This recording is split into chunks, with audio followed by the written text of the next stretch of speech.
अस्सलाम वालेकुम दोस्तों, मैं हूं आपका एडवाइज़र आफ्ताब शकील। आज की वीडियो बहुत अहमियत की हामिल है। इसके मतलब आप लोगों के बहुत ज़्यादा कमेंट्स आए हैं।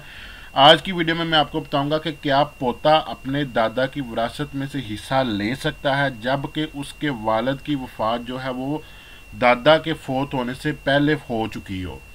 अगर वो ले सकता है तो उसका क्या तरीकाकार है, अगर नहीं ले सकता तो वो उसको विरासत में क्यों नहीं हिस्सा मिलता।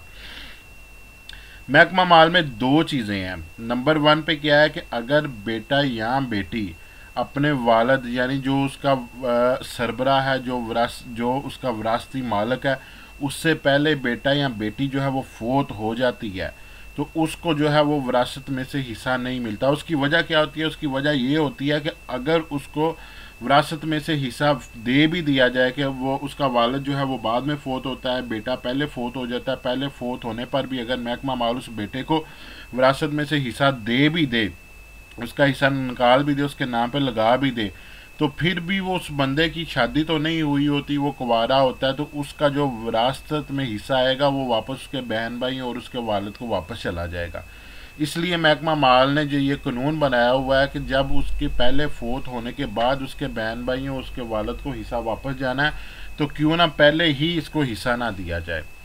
तो दूसरी चीज़ क्या है कि अगर उस बंदे की शादी हुई है, उसकी औलाद है, उसके पोते पोतियां हैं, उसकी बीवी है, तो वो अपने वालिद की वफात से पहले वो बंदा जो है वो बेटा जो है वो फोत हो जाता है तो फिर महकमा माल में उसको हिस्सा दिया जाएगा। कानूनन जो है उसके वो पोते पोतियां जो है और उसकी जो है बहू जो है वो विरासत में से हिस्सेदार होगी। अब हमारे माशरे में क्या होता है? हमारे माशरे में ये होता है कि अगर जो है बेटा जो है वालिद से पहले फोत हो गया तो कि उसके बहन भाई क्या करते हैं, वो लालच में आ जाते हैं। वो कहते हैं कि अगर इसका हमने हिस्सा निकाला तो हमारा हिस्सा जो है वो कम हो जाएगा। तो वो क्या करते हैं कि वो नादरा में जो है ना वो उसको अपने भाई को कबल अज वक्त यानी वफात शो करवा देते हैं कि ये वालिद की वफात से पहले ही फोत हो चुका था। इसी तरह शजरा में भी वो उसको जो है ना वो ये शो करवा देते हैं। वो उससे क्या होता है, वो ये नहीं शो करवाते कि इस बंदे की जो है ना वो हमारे भाई की शादी हुई थी, इसके बेटे बेटियां भी हैं और इसकी जो है वो बेगम भी जिंदा है। तो अगर वो उसको शो करवाएंगे तो उनको जो है वो उस बंदे का हिस्सा उनमें डिवाइड हो जाएगा। तो वो सिर्फ इतना शो करवा देते हैं कि ये जो है ना वालिद की वफात से पहले फोत हो गया था। उससे क्या होता है कि उससे ये होता है कि महकमा माल वाले भी इस चीज़ को कंसीडर कर लेते हैं, नादरा भी इस चीज़ को कंसीडर कर लेता है कि ये शादी से पहले फोत हो गया था, जिसकी वजह से जो है ना इसको हिस्सा नहीं जाएगा। तो अगर वो शो करवाएं कि इसकी शादी हुई थी, इसके बेटे बेटियां हैं, तो फिर डेफिनेटली उनको हिस्सा जाएगा। तो लालच में आकर वो इसको शो नहीं करवाते। तो एक बात तो क्लियर होगी कि अगर जो है वो वालिद की वफात अपने बाप से पहले यानी दादा से पहले हो जाती है तो पोते पोती जो है ना वो विरासत में हिस्सा लेने के हकदार होते हैं। अब बात यह है कि अगर उनको विरासत में हिस्सा नहीं मिलता, उसके ताए चाचे जो हैं यानी पोते के यानी भतीजे के जो ताए चाचे जो हैं वो आपस में विरासत को डिवाइड कर लेते हैं, उसके बाप को कबल जो वफात शो करवा के और कुवारा शो करवा के जायदाद के मालिक बन के बैठ जाते हैं। तो फिर जो है वो पोता किस तरीके से जो है ना वो विरासत में से हिस्सा ले सकता है? फिर उसके लिए दो तरीकाकार है। नंबर वन पे क्या है कि वो अपने मुतलका एडीसी को जो है वो एप्लीकेशन देगा।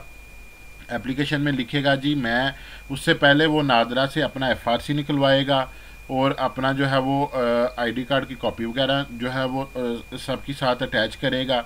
एफआरसी लगा के वो जो है वो एडीसी को एप्लीकेशन लिखेगा कि ये देखें नादरा का एफआरसी है, हम जो है वो हकीकी वारिस बनते हैं इस जायदाद के, लिहाजा हमें जो है इस जायदाद में हिस्सा नहीं दिया गया। तो एडीसी जो है उस पर कार्रवाई करके उस पर नज़रसानी करके शजरा नसब जो है ना वो दोबारा तैयार करवा कर उनको उनका जो है हिस्सा दिलवाएगा।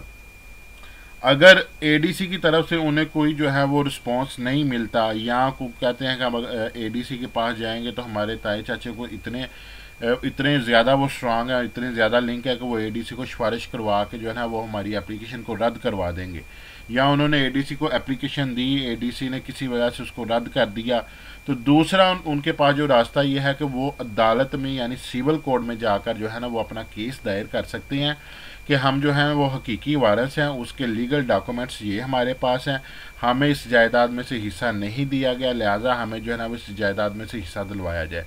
अदालत उनके हक में जो है वो डिग्री कर देगी, वो डिग्री जाकर महकमा माल में जो है वो अपना हिस्सा जो है वो वहाँ से हासिल कर सकते हैं। तो ये आज की वीडियो में बहुत इम्पोर्टेंट चीज़ थी, क्योंकि बहुत सारे जो है ना वो लोगों के साथ ऐसा हो रहा था कि जो बेवा हैं और उसकी औलाद है उनको हिस्सा नहीं दिया जाता, वो दर दर पे भटक रहे होते हैं। तो ये लीगली तौर पे उनका हक बनता है, ये उनका हिस्सा बनता है, वो जाके अपना जो है ना वो कानूनी तौर पर हर लिहाज से अपना वो हिस्सा ले सकते हैं। तो अगर आपको ज़मीनी मामलात में कोई भी मसला है तो नीचे कमेंट्स करें, हम इंशाल्लाह एक पूरी वीडियो बनाकर आपको गाइड करेंगे। चैनल को सब्सक्राइब करें, कमेंट्स करें, लाइक करें। मिलते हैं अगली वीडियो में, अपना ख्याल रखिएगा। फ़ी अमानिल्लाह।